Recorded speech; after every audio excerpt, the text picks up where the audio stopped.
Assalamu alaikum everyone, it's me Sana Khalid from University of St. Jamshoro.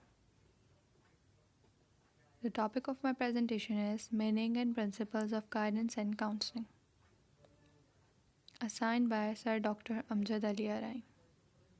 Meaning of Guidance and Counseling. Despite the fact that the terms guidance and counseling are used interchangeably, but both terms have different meaning. There is a little bit difference in these both terms. This term guidance has been defined in various ways by different scholars, but literally guidance means to direct, to point out, to show the path. It is a service designed to help one individual or group of individuals in making necessary adjustments to environment, whether that be within the school or outside it.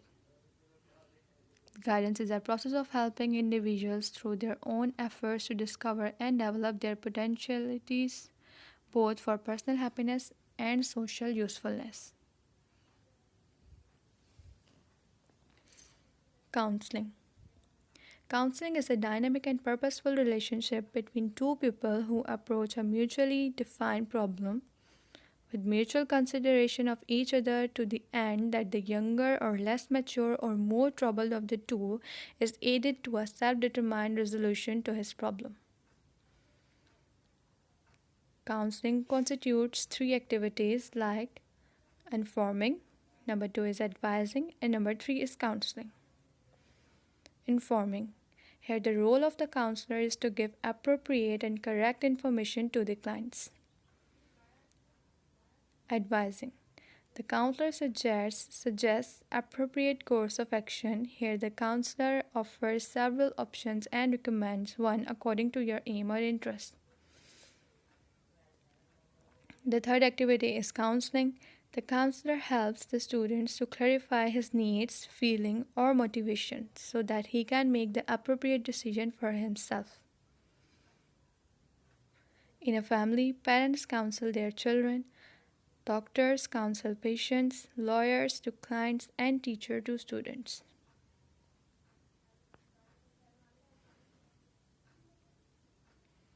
As there is a difference between these two terms, guidance and counseling, so there is a similarity also. Both are helping services, both aim at solving problems, and both are principled activities.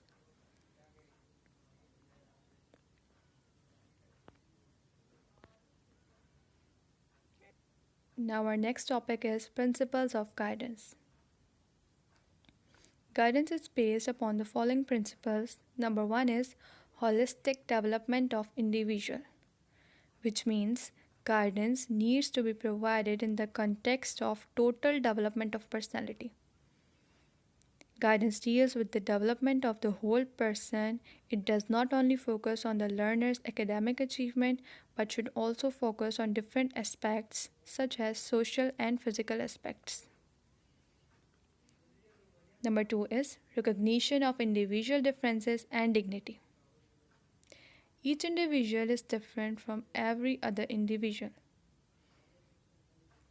Each individual is the combination of characteristics which provides uniqueness to each person. The dignity of the individual is supreme, so the respect for others should come naturally and should not be affected by title, sex, age, or appearance. Number four is guidance relies on cooperation, not on compulsion, which means client should not be forced. The client should consent by either explicitly asking for help or implicitly hinting, suggesting, or signifying that he needs help. Because forced guidance may lead to stubbornness or lack of cooperation. Now, the principle number five is guidance is a continuous and a sequential educational process, which means guidance is a lifelong process which begins at home, goes on to school, and into the society. Parents, teachers, and community have a role to play in guiding the individual to acquire the right behavior and values. It should be oriented towards a single goal. Guidance given at home should be in harmony with what the teachers and society provide. If parents advocate obedience at home, then teachers should advocate obedience at school as well.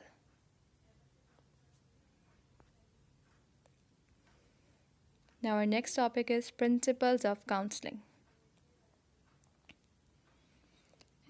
Principle number one is human beings are basically self determining creatures.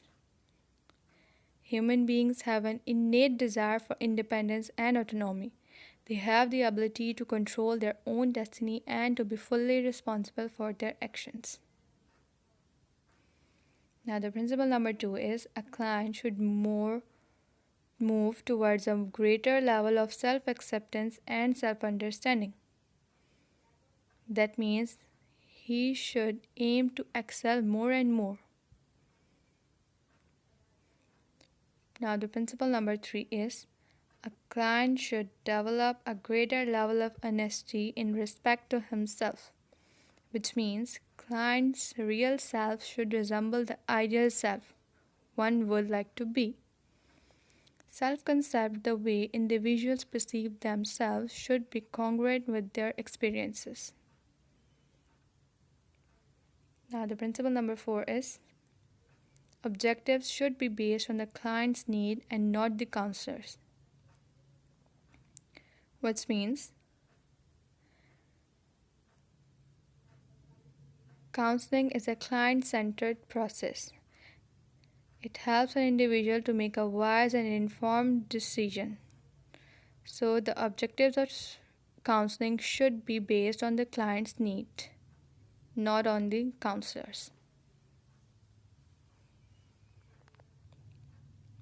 So, this was all about meaning and principles of guidance and counseling. Thanks.